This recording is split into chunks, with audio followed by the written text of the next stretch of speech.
Hello, and welcome to another episode of Things That Go Bump in the Night and Why. And I'd like to just talk real quick about in Savannah, Georgia, when me and my wife, we were living down in the inner city for a while. My wife had a ministry that was down there. And this is kind of like a funny story and how things kind of happen. But, it's serious in its time, all at once. I met a young evangelist that he was traveling through, and at that time I was a lot younger than I am now, so he stopped by the house in which we were at. And as always, when ministers get together, a lot of times we talk about different things, and so we got on a topic about spirits.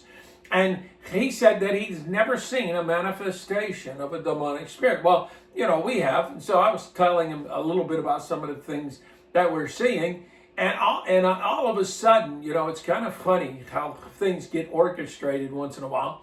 There's a knock on the door. One of the ladies from the house in which my wife was over at that time was a Zacharias house. And so she comes down there and she knocks on the door. We should have known something was up when she came in. And she goes, "Miss Jane, this lady would like prayer." And then she took off. And, we should have had a key indicator about what was going on then. So she came in, and my wife has a really hard passion for those that are in bondage. And this lady was like,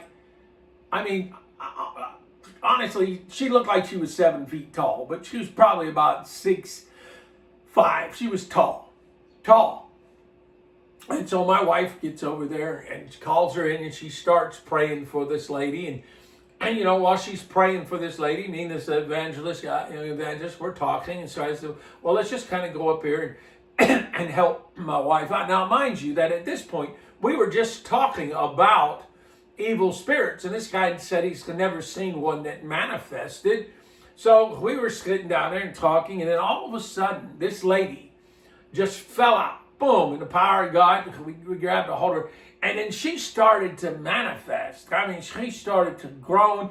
This evangelist friend of mine, he said, "What do I got to do?" I just said, "Just keep praying." And then she was growling and she was barking and snapping like she was trying to bite this guy. Like, ow, our teeth were just snapping and she was just going off.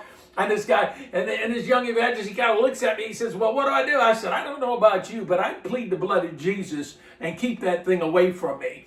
So that's what he did. He pled the blood of Jesus. And all of a sudden, this lady, she started to calm down a little bit. And all of a sudden, she spoke up in a manly voice. And she goes, "I know who you are, Reverend Rumbart."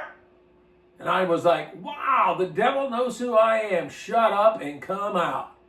So the devils do have some knowledge. They know what's going on. And so there's probably a few evil spirits out there that might know you by name.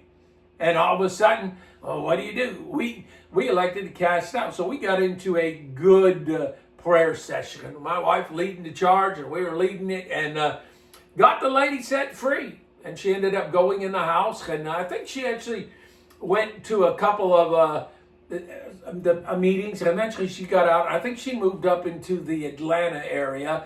And last word we heard, she was doing great. I think she got back with her husband. So she was doing great. So the power of God is always in evidence. It's just waiting for an opportunity to be displayed and dispel the darkness. So that was kind of wild. Like I said, this young evangelist just shows up and he's never seen it. And we just happen to be talking about evil spirits. And then all of a sudden he got to see one firsthand, got to experience it firsthand. And as we dealt with that. So let me know, hey, if you've had any strange encounters that are like that, just let me know. Write down in a comment, give me a like, a thumbs up, hey, subscribe. And, I really appreciate you all tuning in, listening. And, hey, you all have a blessed day, and I'll talk with you all later. Bye.